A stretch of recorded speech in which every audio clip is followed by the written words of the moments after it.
और इस बीच आपको बता दें, आज आरक्षण को लेकर भारत बंद बुलाया गया है। कई विपक्षी दलों ने भारत बंद का समर्थन किया। SC/ST संगठनों ने भारत बंद का ऐलान किया है। बिहार में कई जगहों पर प्रदर्शनकारियों ने ट्रेन भी रोकी है। बंद को देखते हुए राजस्थान में 5 जिलों में स्कूलों को बंद करना पड़ा। तो ये तस्वीरें आपको दिखा रहे हैं। पटना के डाक बंगला चौराहे पर बड़ी संख्या में प्रदर्शनकारी जमा हुए और इसके अलावा प्रदर्शन दिल्ली में हुआ, लखनऊ में हुआ, जयपुर में हुआ, जिसका असर साफ तौर पर देखा जा रहा है। लेकिन सबसे ज्यादा बताया जा रहा है इसका असर बिहार में देखा जा रहा है। संवाददाता रुपेश कुमार की रिपोर्ट आपको दिखाते हैं।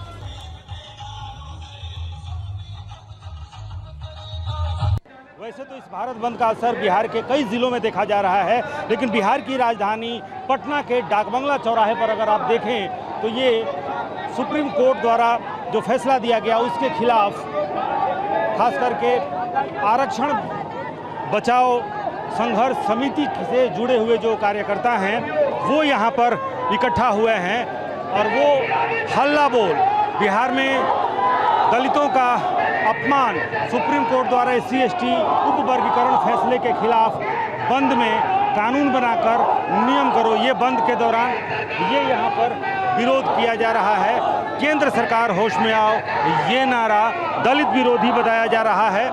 यहाँ पर हालांकि बैरिकेडिंग कर दी गई है। आमतौर पर माना यह जाता है कि डाकबंगला चौराहा जो बिहार की राजधानी पटना की हृदय स्थली है और इस हृदय स्थली पर अगर अपना प्रदर्शन या फिर संख्या, अपनी उपस्थिति अगर जोरदार तरीके से अगर कोई दर्ज कराता है कोई संगठन या फिर कोई राजनीतिक पार्टी, तो ये माना जाता है कि ये बंद या फिर उनका प्रदर्शन बहुत सफल रहा है। क्या मांग है आप लोगों की? मांग है कि आरक्षण जो जिस तरह सुप्रीम कोर्ट अधिक कर रहा है, जाति में बांट रहा है, जाति को एक दूसरे जाति, अगर हम सब एकता हम सब टूट गया, तीस तरह लड़ाई लड़ रहे हैं वो बाधित बीच में छूट जाएगा। बाबा साहब ने जो हम सबका अधिकार एक साथ जोड़ा था वो ये बीजेपी सरकार, मनुवादी सरकार जो तोड़ने की कोशिश कर रही है, जो एकता खत्म करने की, अगर वर्गीकरण करेंगे तो सबका वर्गीकरण होगा तो हमारे मामला में वो नहीं आएगा, हम उसके मामला में नहीं जाएंगे। इससे जाति मतलब एक दूसरे में भेदभाव होगा, कोई किसी का नहीं देखेगा। जो सुप्रीम कोर्ट हो या केंद्र की सरकार हो, जो रिजर्वेशन के साथ बार बार लिटमस टेस्ट कर रहा है, उसको हम लोग कदम बर्दाश्त नहीं करेंगे। देखिए, रुपेश की रिपोर्ट आप देख रहे थे, लेकिन हंगामा इस वक्त भी पटना में हो रहा है, तो सीधे मैं रुपेश का ही रुख करना चाहूंगी। रुपेश, इस वक्त क्या हो रहा है? ये लाठीचार्ज किस तरीके से यहाँ पर देखिए क्या हो रहा है, बताने की जरूरत नहीं है। प्रतिमा, आप तस्वीरें देखिए क्या हो रहा है, शायद शब्दों की जरूरत नहीं है। किस तरीके से पुलिस ने यहाँ पर दौड़ा करके, और पिछले 1 घंटे से ये संघर्ष यहाँ पर चल रहा था। ये देखिए सामने कैसे एक व्यक्ति नीचे गिरा हुआ है, उस पर 10 लाठियाँ उसके ऊपर, एक व्यक्ति गिरा हुआ है यहाँ पर। एक व्यक्ति, इसको उठाओ भाई, उठाओ नहीं इसको। देखिए एक व्यक्ति यहाँ पर गिरा हुआ और उस पर, और वही हालत सामने भी देखिए।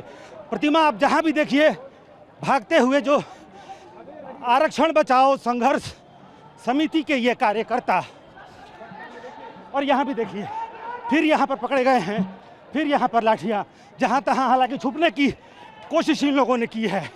और rapid action force, Bihar police, जहाँ जो मिल रहा है, जिनके हाथ में जो झंडा है, और डाकबंगला चौराहे से अभी एग्जीबिशन रोड तक हम आ गए हैं।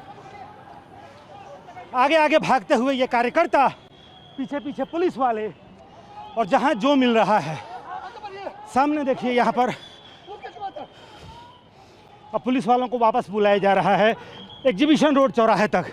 ये जो पूरा इलाका है, यानी कि डाकबंगला चौराहे से लेकर के न्यू डाकबंगला रोड, भट्टाचार्य रोड और एग्जीबिशन रोड, ये पूरी तरह से कुरुक्षेत्र। प्रतिमा, पिछले 1 घंटे से जो आरक्षण बचाओ संघर्ष समिति के जो लोग हैं वो यहाँ पर संघर्ष कर रहे थे, बैरिकेडिंग करके उन्हें रोका गया था, वो अंदर जाने की कोशिश कर रहे थे, और उसके बाद से यहाँ पर लाठीचार्ज हुआ है। पुलिस ने यहाँ पर लाठीचार्ज किया। आप देखिए यहाँ पर सामने पुलिस वाले वापस लौट रहे हैं, क्योंकि उन्हें लग रहा है कि उन्होंने सभी कार्यकर्ताओं को यहाँ से भगा दिया है। दौड़ा कर लाठियाँ यहाँ पर भांजी गई। एक व्यक्ति गिरा हुआ, उसके ऊपर 10-10 लाठियाँ।